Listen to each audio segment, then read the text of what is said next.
That's it. That's it. Welcome to the Pipe Podcast. Hi, Dustin Bogle with me today. Dustin, so great to have you on, and so glad that you're here. Hey, I just want, you got it. You got it. I'm your host, Crispin Cruz with the Pipe Podcast, and we're going to talk about some exciting sales stuff today, and it's going to be really, really fun. We're going to talk about, everything that's going on in your kind of professional world, Dustin. I can't wait for you to share some of your experiences with the entrepreneurs and those business-minded, individuals that listen to the podcast and also watch it as well. And so I think you're going to get a lot of good stuff today. Hey, Dustin, I would like to start out this way. Obviously, you're the founder of Lead the Way Fitness, and I'm so excited to talk a little bit about that and some of the challenges that you've had, and maybe even some of the struggles, and then some of the successes as well. But let's back up a second and just tell the listening audience and the viewing audience, what part of the world you run and what you're doing with your life right now. Yeah, thank you so much. I'm so excited to be here. I'm among my brothers and sisters because I love sales. And so I know that the listeners and the viewers are in the same boat. So we're going to have some fun and add a lot of value. And definitely, yes, I come from the fitness world. That's my background. I own 2 gyms under the brand Lead the Way Fitness in Southern California. We have an online nutrition branch called Lead the Way Nutrition. And then I have a B2B sales service for gym owners called Gym Reinforcement. So those are the umbrella over all my companies. And so, there in Southern California, I lived most of my life there. Just 2 years ago, moved to the Dallas, Texas area. So those are remotely ran, with me as an absentee owner, and spend majority of my time these days helping other gym owners to grow their brand and their business as well. And I'll just start, Crispin, by sharing like my big mission. I don't know how many of the viewers know this stuff. Again, I'm coming from the fitness world, so obviously I know these things more than the average bear. But the CDC actually just announced last year that we are on track to be a 50% obese country by the year 2030. It's really scary. And I think about people that have gone to the grave too early. And I have 2 from my family. My mom has 3 sisters, and only 1 is here with us. 2 died under the age of 50 from lifestyle related diseases, cancer, stroke, heart disease.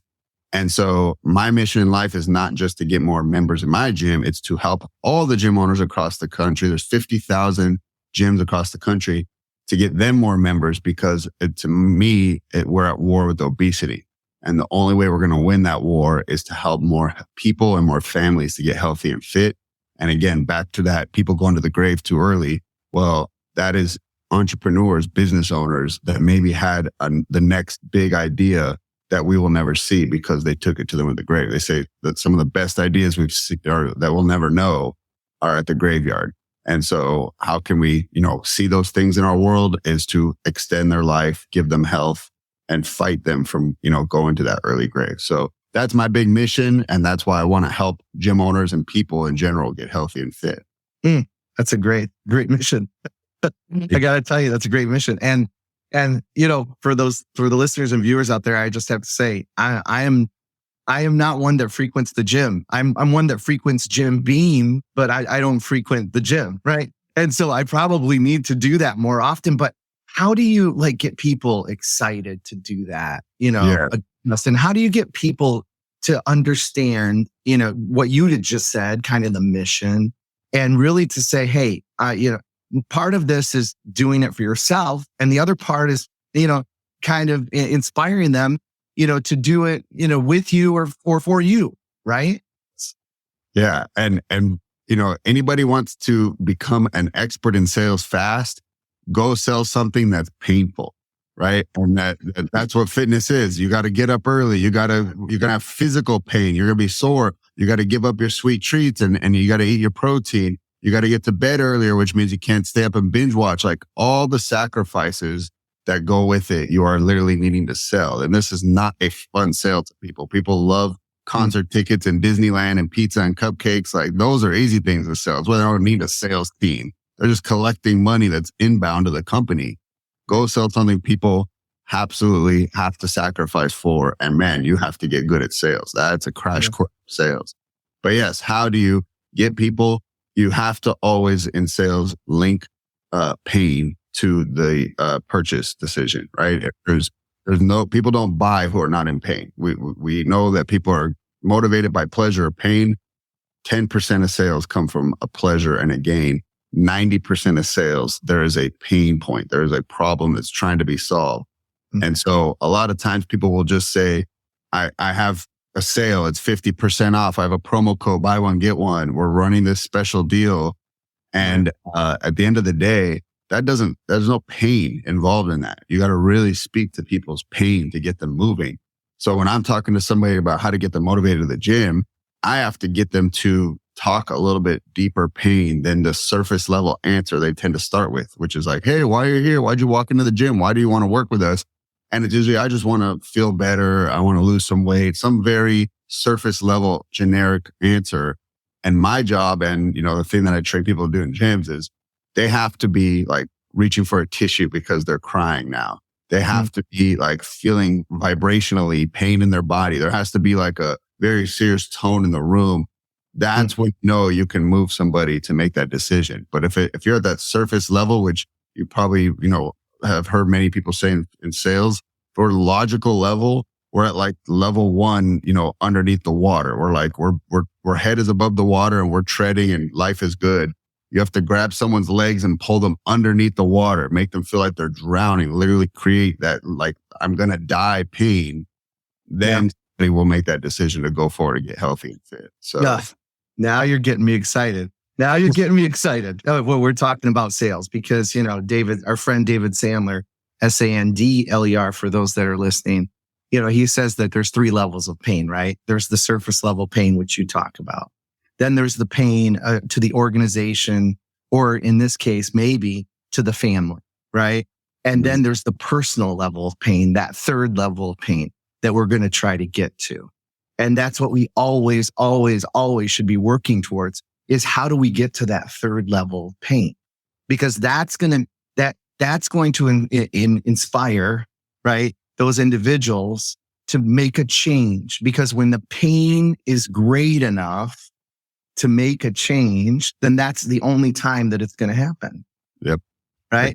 And so I love what you're talking about. And we talk about that in training. We talk about in training and coaching and mentoring, with Sales Arbor. And it so much aligns with all of that. It's just great stuff. Good stuff, Dustin. All right. So tell me what happens, when you think about it, you've got 2 locations now, right? You've got 2 primary locations, and then you help others to grow their businesses as well, which I think is phenomenal, right? So the first one, it's kind of like having the first child, right? Yeah. You're not quite sure what's going on. There's no manual. Like you can read all the, you can read all the books. You can do all this stuff, but really you have to experience it and you have to live that, right? Yeah. And then the second one, I don't know. Are we putting the guards on the, on the plugs? Are we making sure, that everything's locked up? Are we covering all those sharp corners? Maybe, right? Maybe. So what was the experience that you had? First of all, let's talk about, some of the things that you did, and especially for those entrepreneurs that are listening this morning, what are the things or the challenges that you had when you opened your first one, lessons learned, and then how did that make it easier for the second? Yeah, I think probably a lot of people resonate with this. And that is, I tried to do the one-man show game. Like, I'm going to keep my team lean, literally me, and I'll be able to be way more profitable. But you tend to find when you grind against that, what are your strengths and what are your weaknesses? And you quickly realize it is worth it to hire and to delegate so that everything in the company can be ran by someone who is strong in their area, right? Mm-hmm. And so there's a great tool I love that, you could quickly do on a piece of paper, just called a delegate and elevate tool. And so you put 4 quadrants. And so in the upper left is things you love to do. In the upper right is things you like to do. Things in the bottom left are things you like to do, but you don't like doing them. And then, you're good at them, but you don't like to do them. And then the final one is things you hate. They just drain your energy. They zap your energy. and you dislike them. So for me, again, I'm probably gonna be like a lot of salespeople. That bottom right corner is administrative work. I love hunting. I love talking. I love selling. I love closing. And then it's got to be put in the CRM. And then an agreement needs to be filled out. And then all the legal stuff has to happen. And I would just get zapped on energy. And so I quickly realized, man, I could hire somebody $15 an hour. That was my bottom right is their upper left. They love it. They love organizing. They love spreadsheets. They love putting people into the CRM. And so I say you want to be in your top 2 boxes always. Anything in the bottom 2 is going to be actually the inverse of somebody else you need to hire. Like your bottom 2 is their top 2. They love and like it, what you dislike and hate. And so, at that first location, I quickly realized that my strength is sales and coaching at the beginning. I need to be coaching sessions to retain the people, or I need to be selling people and getting more people in. And that's kind of me, running that front door. I say sales and marketing, someone's holding the front door open and inviting people, come on in, come on in. But then coaching is we got to lock the back door. That's the fulfillment, the delivery. Like people will stay. If they're not happy, they'll walk in the front and they'll walk out the back. And so essentially I, really identified these are my strengths. And then I made my first hire. And at first you're scared because, again, you don't want to let go. You want to just keep everything to yourself. You're afraid someone's not going to do as good of you. But I would say, hey, if they could do 80% of the job as well as you can, it is well worth it. And so I brought that person in. And what that unlocked for me, Crispin, is the ability to think about, hiring as a good thing, not like I lost money. Oh man, I don't get this money anymore. Like now I'm, paying them. Like, no, this freed up my time. And so my job is to constantly buy back my time and to protect those high ROI activities where I bring the most in for the business and to not get caught up in the minutia and the small stuff in the name of saving money. And so that person, that first hire that did it well, allowed me to feel confident that I can build a team and I can, delegate more over time, which eventually I did. One of my companies, we now have 50 people. The second company, we have 20 people. So obviously I have to release a lot of details these days. Right. Well, I mean, you say it so eloquently and I'm sure it wasn't that easy, because I mean, when you talk about it, it's like that first hire is so critical. It's so critical. And that's where I find, those organizations that we serve, I find that they almost have a defeatist attitude when that first hire doesn't work out. Yeah. And that's when, and I'll probably use maybe some phraseology that you use at the gym, man. You got to dig deep. Like you can't let those challenges or those failures, stop you from your goal. Yes. Right. Absolutely. Right?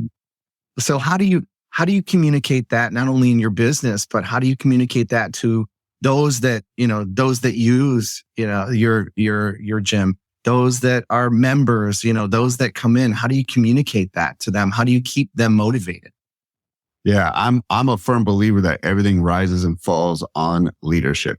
And if that hire that was brought in was the wrong fit, you as the leader failed. It wasn't a failure. It's only a failure if you didn't learn from it, right? It's a learning lesson is a better way to phrase failure. So just say, okay, well, that person didn't work out. Doesn't mean everybody in the world is a bad hire. That person was not the right fit. Maybe my hiring process is broken. And as a leader, I need to take responsibility. I need to go fix it. What did the job postings say? How did I screen for it? Did I do a good job onboarding them and training them? Or did I do a quick rush job on one day and expected them to get it? Right. And so there's a couple of tools I teach people, in my book, which I know we'll get to later, but one of them is, essentially the number one root cause of problems in a business is communication. And a lot of times the person was not a good fit and didn't work out good is because you failed to communicate what you want, your expectation, their KPIs, how you want things done, and really communicating that. And then of course, communicating how it ties into the mission. Cause I'm very like type A, go, tasks. I need you, I'm hiring you, do these tasks, get to work. And I had to learn, I need to explain how these tasks tie into our mission. If our mission is to help moms get healthy and fit, how does you putting stuff in an agreement work or into a CRM? Well, if you put it in wrong and she gets double drafted, she loses trust with us. And then she's going to cancel. I lose a member. And then now she might leave saying, I don't trust gyms because this gym did me wrong. Right. So could you see how this small task can lead to a person's opinion about us? Like, that's why we have to have attention to detail. And so I didn't have that, communication skill in the beginning. I had to learn it, but it's one of those things that everything that's broken your business, first step is accept that it's your fault. You opened this business. You chose to run it. No one asked you to, you did it. And then the second thing is, don't think people are failures. Systems are failures, right? There was a system that broke that caused you to be where you are today. And so that is freeing in the sense that, man, I just got to go fix a system somewhere and now it will be fixed forever. It's not a person's fault. It's a system's fault. And now you can think more clear about how to build your business. Yeah. Yeah. So the Pipe podcast. So I'm not sure if we said this when we opened, but we talk about process, initiatives, prospecting, and experiences. And what you're talking about is process and how important that process is and how important that, and we keep coming back to that. Like, it's all the prep that you do, that helps you to get to that next step in your business and set those goals. Like, if you're setting, and don't set the goal the day of, set the goal, the day before, the week before, the month before, the year before. Like, that's what's so important about goal setting, right? Mm-hmm. So let's talk about that goal setting piece, because how do you inspire people to make sure that not only that they're setting their goals, that they're staying on track, that they're kind of following whether it's they're committing to a process. What does that look like in your world, Dustin? Yeah. Again, another leadership failure. I used to set my team's goals for them. I used to say, this quarter, I need you to sell this many people. This quarter, I need you to do this. And then what do you think I was met with? A ton of friction, a ton of rebellion, and nobody likes to be told what to do. Even though they've joined your team and they believe in the mission, that's just how we're wired. We don't like to be, ordered around. So a lesson that I learned is that you have to first let them and lead them set their own goals. And then from there, it could be up for debate. Maybe you could challenge you, say, I think you're playing small. You think that's all you could do this quarter? I believe in you so much, right? And so people are always going to be more invested in their own ideas versus somebody else's idea. And so the goal of this kind of area of business is to learn how to lead your team, not trying to say manipulate or trick them, but let the starting point be their idea and then build from there. And so a lot of times I'll tell you 9 out of 10 times my team has set a goal and it's exactly the goal I had in my mind, but it sounds better when it's coming out of their own mouth versus me, right? AKA boss. And so if they're like, I think I could hit this number, I was like, oh my God, that was the exact number I was thinking. Awesome. Let's do this. And now I'm charged up about their idea rather than trying to spend energy charging them up about my idea. Mm-hmm. And so that's exactly how we approach goals, is like, we do have floors where, just culturally people understand this is a floor goal. Like, you can't go below this. You're way below our standards here in this company. Yeah. But then in terms of like a stretch goal, we let the person, think about what they got going on at home or if they're traveling coming up, and like then decide what they feel like they can achieve. And that goes for a client trying to lose weight to a team member trying to hit a sales goal. Like, honestly, it's just, humans. Even my son, we were planning his summer camp, and then another cool, program popped up on our Facebook, and we're like, hey, do you want to do this? And my son's 10. He's like, Dad, I got already two programs I'm committed to. And then I got a third. And he's like, I think I'm going to hold off on that one. And I was like, man, I'm proud of him. Knowing when to say no is very difficult, right? But it applies to anybody. That's exactly right. Well, it's just great stuff. And I hope the listeners are picking up these nuggets because it's really good. All right, let's pivot for a second. I don't know how you had time to do it. I really don't.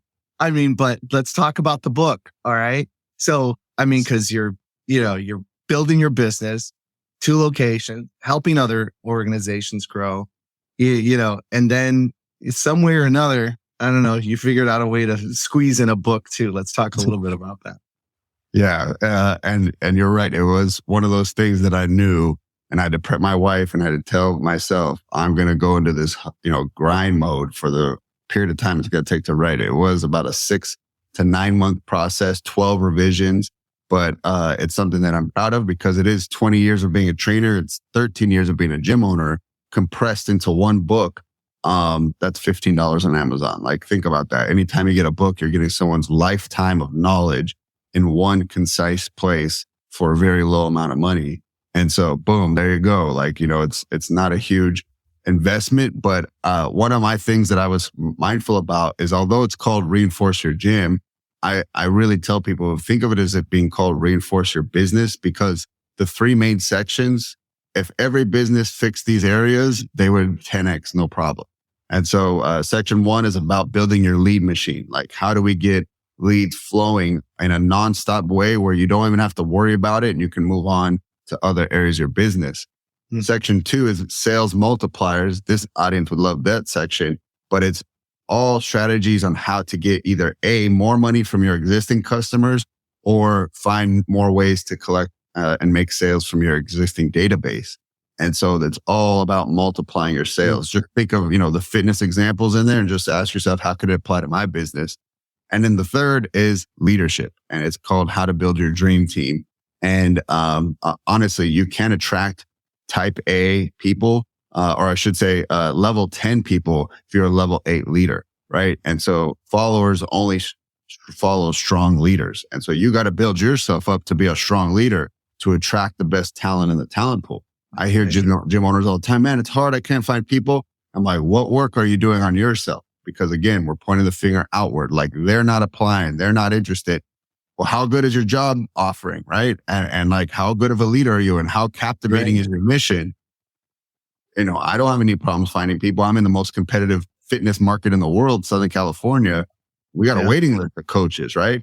So again, I would say do your self-work first. I'm a big believer. Again, you'll see a lot of lead in my stuff, but it's lead yourself, lead others, and then lead always. So that's the order you got to take it to get those people to come on board. But yeah, that's the 3 sections of the book. Again, it could apply to any business model. That is so good. That is so good. And one of the things that you just said that kind of resonates with me is, man, nothing happens overnight. Like, do you know how many business owners that we consult with and organizations that we work with. And I have to consistently remind them, Dustin, that, hey, it didn't get this way overnight, and I'm not going to be able to fix it overnight. Like that is just not, that it's just not reasonable. And they always want it to happen more quickly. I get that. Like, everybody wants the result. We live in this world of instant gratification. The holidays are now times that maybe we just get the one benefit is, we get to get together as a family, but no one has to wait for anything anymore. If my young son wants something, my wife and I just get it, but just buy it. Right. If and we try to make sure that we're instilling the right values, for our children. But it's just so instant gratification. If I want a triple venti latte with caramel, whatever, macchiato, I don't even know how to order that damn thing. But, I just go get it. I just go buy it, right? I don't have to make it. Like, I don't have to do anything, right? And so how do you inspire or deal with conceptually with that in your business as well? Yeah, I definitely think social media has a huge part of that because we have access to so many successful people at our fingertips, and social media is a highlight reel of people's successes, but there's no way to go back and watch all the tough things they went through and all the entrepreneurial scars and all the difficulties that they went through. And so essentially it's one of those things that people see you at the end result, which is the final outcome, the success, the money, the fit body, but they don't see what it took to get there. They don't see that fitness person saying no to the bread basket and no to the person who says, I'm going to get donuts, and no to the husband that brings home the pizza on a Friday night.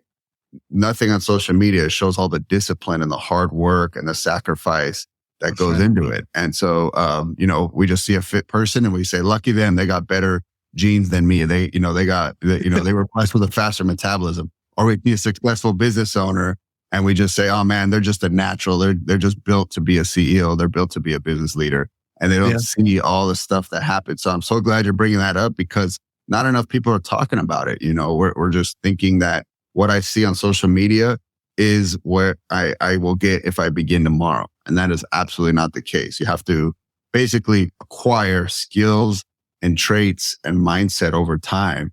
And so basically it's almost like rewinding the clock and reverse engineering the outcome of the person you want. And then asking yourself, okay, if we have to start from day one, what needs to happen for them to get to this person? So like if we want to build a great coach, say, okay, first of all, they have to know how to deliver great workouts. And so we're going to put that into our training manual. Then we're like, hey, they need to be able to have compassion and empathy because people are going to be down on themselves if they've put in a hard month and then the scale didn't budge. So we need to build that into our training manual, and so like that end result is what we call in our organization a world-class coach. What is a world-class coach? Let's identify the skills they have. They know about training. They know about nutrition. They know about recovery. And then they know how to communicate well and they know how to be empathetic. And so if I could build out almost like this team member avatar, now I can go back to the beginning of my training and I can install these things into them. So when it comes to the other side, boom, the conveyor belt spit out a world-class coach. And so that's why I got a team of them at our gyms because we've systemized this. And so, when it comes to sales, people will even say, man, the leads are no good. I'm sure you've heard this, Chris, like the leads are no good. The leads suck. Nobody's buying. And I say, nobody shows up to your organization as an ideal customer. You don't find them, you make them. You have to teach people how to do business with your company. You have to tell them how to act step by step. I'm no ideal clients on day one, but after day by day, we train them how to be an ideal client. And then now they've been with us many years and we're like, man, that's one of our favorite clients. That's not how they started. We literally train. You got to be on session, on time to your sessions. You need to, this is our policy, and so we just showed them how to act. And then what do you know? We have hundreds of ideal clients. So again, with your leads, you have to talk to them about how to do business with you and how to move through the process so that they become that perfect. Because I bet if you identified, you're like, okay, they take action on all the services and products we offer. They refer often. They communicate well. And so if you're like, okay, cool, this is your perfect customer. How can you screen that out when you're, doing your qualifiers or when you're putting out marketing? Maybe you even have like a bar where like, do not apply if your company is not bringing in this much money, right? Right. These are the things that, you have to do to get that ideal outcome. So even with our team, because like you said, like people can be very jaded and think they get things instantly. I think it comes down to another leadership lesson. I explain this on day one when they join the company. Hey, you're going to come in, you're going to see a successful coach that's got a full book of clients. That will not be you for months. And so let's set that expectation up now that it's going to take time. And I think it's a matter of, that's exactly how you did it. Like we don't voice the expectation. We don't communicate that this is how things go. And then we get frustrated down the road when people are not having eye to eye expectations with us. So I believe all business owners, you should have what I call a vision day, that when you onboard your new team members, you give them like a company history, like, hey, this is where we've been. This is how our company came to be. And then you set expectations of all the ugliness on day one so that nobody gets caught off guard. Like, hey, these things happen here. And these are things that people think is going to happen. And that's not going to happen to you. And essentially just like set the ground rules from day one, set the expectation. And that's a good thing for the CEO, in my opinion, to do for their company, with their new hires. It's so good. And it's not just on day one, Dustin. When we talk with organizations too, we say that's something that you have to consistently think about doing all the time. Set a cadence for it. Make it monthly, make it quarterly. People like to hear from the leadership. They want to know where we're going. They want to know what's happening next. Like they want to be a part of it. And, going back to what you had said before, any time that we set, goals, anytime that we set some sort of a direction for the organization, we at Sales Arbiter, when we help other companies do that, and I'm sure you do this too, we don't do that. Do not do that in a vacuum. Like if you're doing that in a vacuum and then you're just trying to dictate that to those individuals that are going to carry out that task, you're dead. Like it's over. Because I'm telling you, you will not get the buy-in. You will not get the buy-in, and it will impact the culture of the organization in a way that you would have never expected. Right? 100%. And so that is so key. It's such a key component to growing any organization or any business, is just making sure, listen, we're going to do this together, and maybe it's going to hurt a little. It's going to hurt a little. It's going to pinch, right? It's going to poke. It's going to hurt a little bit, but we're doing it for the right reasons. And that's because we want to grow the organization and the culture, and we want to get to that next level. Right? And so that's just so vitally important. I just love what you're laying down today. It's awesome. Like I want to go do some, I want to go work. I want to go run. I want to go do some weights right now. I want to make something happen. Right. I just love it. So let's talk about the rest of this year and next year. If you were to say, hey, listen, here are 3 lessons that I learned and what I'm seeing in the marketplace right now, not only in your industry, but maybe more globally, if you're not doing these 3 things with your organization and your business, then you are missing it. What is it, Dustin? What are those things? Yeah, I'd say the first thing is we're talking a lot of leadership stuff here, but number 1, I think it's resetting the expectation of how hard it's going to be to grow, because growth is painful, and there's just no getting around it. And you might have conflicting expectation. Your team might be saying, we're good, let's just maintain. And then you as the leader might be, no, we got to drive, we got to go. And you can see how these worlds will collide if it's not set as an expectation that we are choosing to grow. We will be growing. You guys can anticipate things to get a little bit more hectic around here. And so I want to always be putting that in my team's ear. But when we are in a growth mode, because in fitness, there are times it is not the right time to grow. For example, December, Santa always wins in the fitness world. In December, we're not ever going to win that war. So that's a time to have that, intuition to say, I got to give the team more time off. We got to pump the brakes a little bit. This is not growth mode, because guess what? I'm going to hit that gas pedal in January. So you got to know your cycles and know your business and know when is it. We all want it January through December, but I would say that's the number 1 way to burn out your team. There's got to be a downtime that you're choosing to, pull back a little and put more time into the team's care so that they're there for you when it's time to go into growth mode. But the first thing I would say is set that expectation of, there's the book probably a lot of people have heard of, Grant Cardone, the 10X, rule. And he talks a lot about setting 10X goals. You want 10 million, shoot for 100 million, just setting these crazy big goals. But I think there's a very great lesson that most people miss when they read that book. And that is when he states it will also be 10X harder. There will be 10X more work. It will cost 10X more money. You're going to have to put in 10X more time. Nobody catches that in the book. Everybody sees the positive note, which is set the big goal. But he also sets the expectation it's going to be 10X harder. So I think the first thing to do is set that expectation with your team. We're in a growth mode and it's going to be hard, guys, but we're smart and we're going to figure it out and we're going to get there. I think that's the number 1 thing a lot of business owners are missing with their team.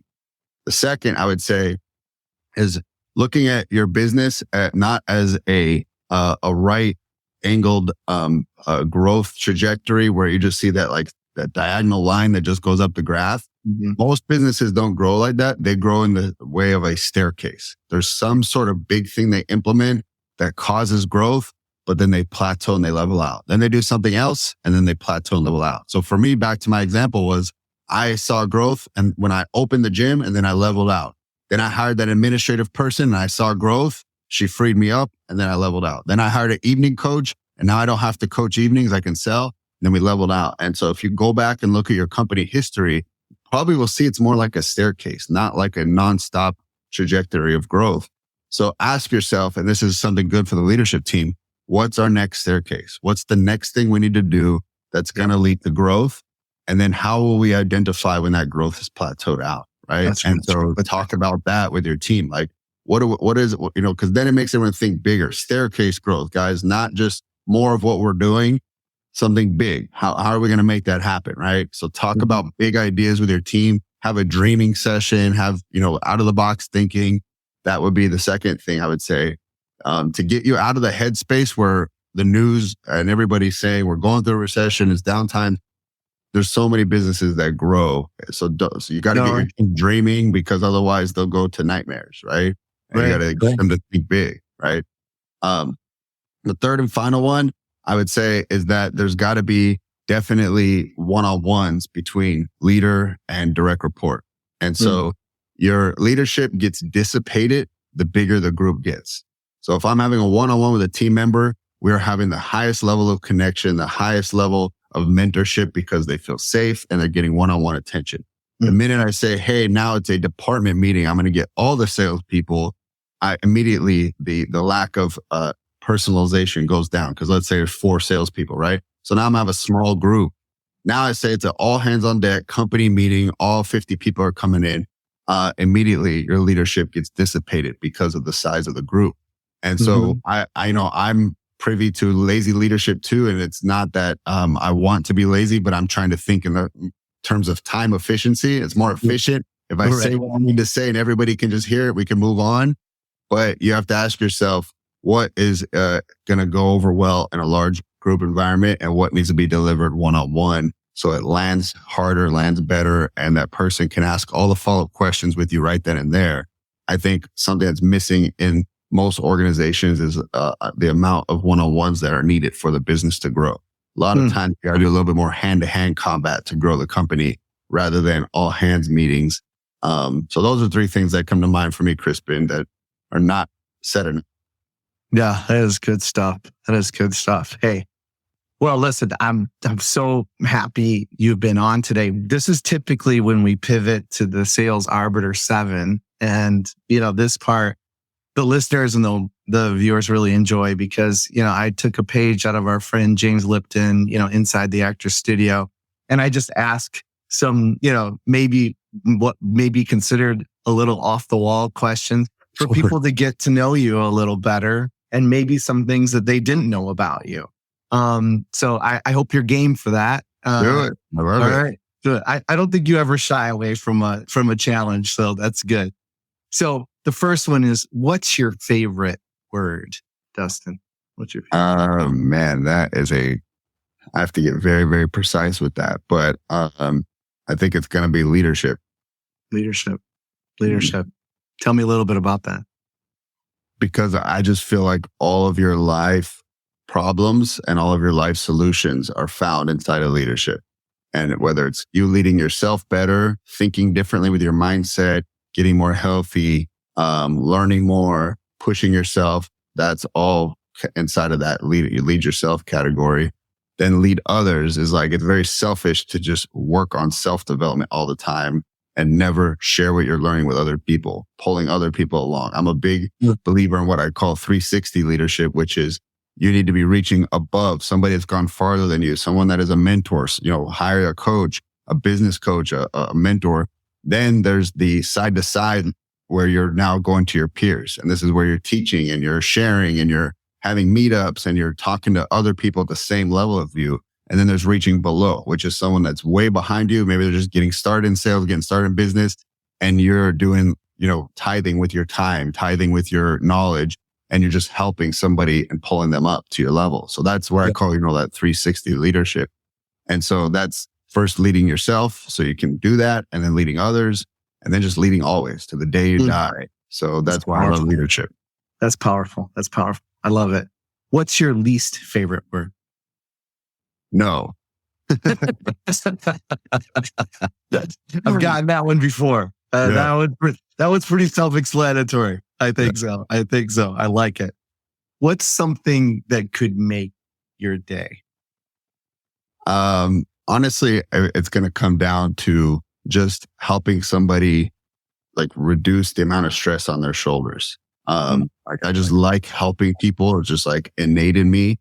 And so if I just get a sense that I've helped somebody just enough to say, wow, the load feels lighter, I got less weight on my back, that makes my day. So whether it's a client literally losing weight, a business owner finding a way to make things simpler for them and reducing the weight of their business, my wife, if there's things around the house here that are stressing her out, I can find a way to take that weight off her shoulders. Like, that's what I like seeing in people, is that like, man, there's good people out there that want to help me. I'm not alone. That makes my day. That's great. That's great. What's something that could ruin your day? My kryptonite by far is negativity. Like I look to cut it as quickly as possible. Cannot spend a lot of time around negative people, hearing a lot of complaining. It just drains me. I start getting irritable. I start getting angry. I start, it does what it's meant to do. Negativity spawns more negativity. Right. And so I have to be really mindful about protecting myself from people that are overly negative, pessimistic, complaining. So that will ruin my day real fast. That's it. That's good. That's good.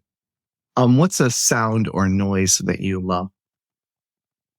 Silence, because I don't think we get enough of it these days. So no noise, no sound. My kids are at school and I have my office quiet. And this is something I've actually learned about. A lot of entrepreneurs are noise triggered. It's not a specific noise, just noise in general pulls them out of focus. They hear even small things. We're very hypersensitive individuals. What we see details, we hear details, we feel more than most people. So I think a matter of getting in a very quiet place is very beneficial for most entrepreneurs. Right. That's great. Mine is the car. Yeah. When I'm in the car, turn off the radio, just gives me that silence. I love it. What's a sound or a noise that you hate? Probably arguing. People, like just hearing just two people, whether I know them or I don't. It goes back to that hyper feeling. Like I literally feel other people's pain. I could just see a couple fighting or two kids fighting, and like I just feel like I'm involved in it. And so I do not like to hear that. Again, that's probably why I'm very solution minded, because I want and why I speak a lot on communication too, because I feel like most fights and arguments are communication based, and if one or both sides could have communicated better, we probably could have not had that. Countries fighting and going to war because they couldn't communicate, divorces because they couldn't communicate, friendships lost. So I hate the sound of arguments, I would say, for sure. And fight. Yeah, that's good. What profession other than your own would you have liked to attempt? So we didn't dive into this, but this is kind of a fun fact about me. I actually was a pro wrestler for 10 years of my life. And I'm talking baby oil, elbow drops, Hulk Hogan style wrestling. Yeah, I love it. I kind of feel like I did that. And it was just basically two things. I did not end up finding that I was the right fit for the business model, you could say, because you got to be a night owl. Like you're out till 2 a.m., like you're just living that rock star life. And there you go. And I'm a morning person. So there is no morning wrestling shows that say, like, if you get me up at 8 a.m. for a wrestling show, let's go. But I got to be up till midnight for my match. So it was a lifestyle, conflict, and then just bodily breakdown, getting slammed, getting elbow dropped, my back starting jacked up. And so I stepped away and went all in on the fitness industry. So I kind of feel like I did do that profession, but if I could not have any pain and I could jump back into it, I would love to get back in the ring and do more of that. That's really great. That's great. It's great stuff. Well, listen, it has been a treat having you on, really, Dustin. I mean it. And you've just shared so much of your experience and knowledge and what you've done to really grow yourself personally and professionally, which it means the world to me. Hey, how do people find you? How do they get a hold of you? How do they find your locations, your gym? How do they get involved with you? Yeah, thank you. So if anybody's wanting to get healthy and fit, we obviously, if you're in SoCal, you can come to our gyms, Lead the Way Fitness. We can coach you remotely with Lead the Way Nutrition. Just send me a DM. I'll get you signed up on that. We do work with a lot of entrepreneurs, but I would say my favorite thing that I would point you guys to is, of course, the book, Reinforce Your Gym, or if you're not in the fitness industry, it's called Reinforce Your Business. And essentially, one of the things that I love to answer is just sales process questions. If someone wants feedback on their sales process, just send me a DM, tell me how it goes. I don't have any, thing to sell you on that. It's just me wanting to help you out. I've helped a lot of landscape company, a pool company, an online coach, a few others. Just say, hey, here's how we do it right now. Give me some feedback. And so that's just me giving back to, again, the industries that I work with. So those are some ways to, kind of reach out. I'm on Facebook and Instagram under my name. And then I have a Facebook group for gym owners called Fitness Made Simple. Or Fitness Sales Made Simple. So essentially you can jump in and you can learn how to sell more fitness programs there. So that's that. That is great. That is great. Well, it's been wonderful having you on. Thank you so much, Dustin, for being a part of the Pike Podcast today. And I always close like this. Listen, keep selling and have fun doing it. All right. Thanks again. Thank you.